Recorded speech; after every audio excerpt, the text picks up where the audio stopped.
আসসালামু আলাইকুম ভিউয়ার্স, জানিয়ে দেব আজকের বিশেষ সংবাদ। আবু সাঈদ হত্যা, সাবেক ডিআইজি বাতেন সহ 14 আসামির বিদেশ যাত্রায় নিষেধাজ্ঞা। বৈষম্য বিরোধী ছাত্র আন্দোলনের পুলিশের গুলিতে বেগম রোকেয়া বিশ্ববিদ্যালয়ের ইংরেজি বিভাগে শিক্ষার্থী আবু সাঈদ হত্যার ঘটনায় করা মামলার রংপুর রেঞ্জের সেই সময়ের ডিআইজি আব্দুল বাতেন সহ 14 জনের বিদেশ গমনে নিষেধাজ্ঞা দিয়েছেন আদালত। মামলার তদন্তকারী কর্মকর্তা Rangpur PBI police super ABM Zakir Hossain 30 September এ আবেদন করলে আদালত শুনানি শেষে গত বুধবার 2 অক্টোবর এ আদেশ দেন রংপুর মহানগর আমলি আদালতের বিচারক আসাদুজ্জামান। বৃহস্পতিবার 3 অক্টোবর দুপুরে মামলার প্যানেল আইনজীবী মোহাম্মদ রকনুজ্জামান রোকন এ তথ্য নিশ্চিত করেন। বিদেশ যাত্রায় নিষেধাজ্ঞা পাওয়া আসামিরা হলেন রংপুর রেঞ্জের সাবেক উপ মহাপরিদর্শক ডিআইজি আব্দুল বাতেন, রংপুর মেট্রোপলিটন পুলিশের সাবেক কমিশনার মোহাম্মদ মনিরুজ্জামান, সাবেক উপ পুলিশ কমিশনার আবু মারুফ হোসেন, সাবেক সহকারী কমিশনার আরিফুজ্জামান, সহকারী পুলিশ কমিশনার ইমরান হোসেন, শিক্ষক মশিউর রহমান ও আসাদুজ্জামান মন্ডল।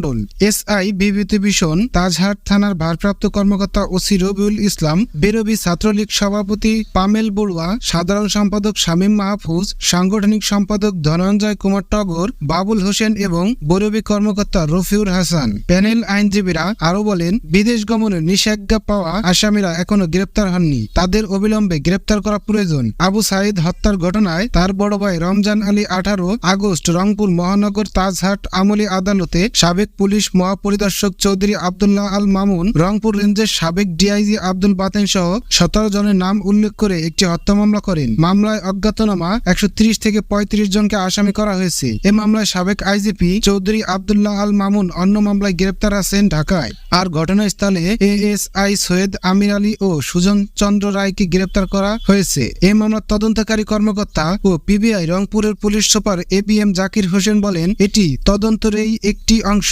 আমরা আসামিদের গ্রেপ্তারের সর্বোচ্চ চেষ্টা করছি, একই সঙ্গে মামলার অন্যান্য নথিপত্র ও আলামত কালেক্ট করছি। সরকারি কর্মকর্তা গ্রেপ্তারের অনুমতির প্রয়োজন, সেজন্য আদালতকে সব বিষয়ে জানিয়েছি।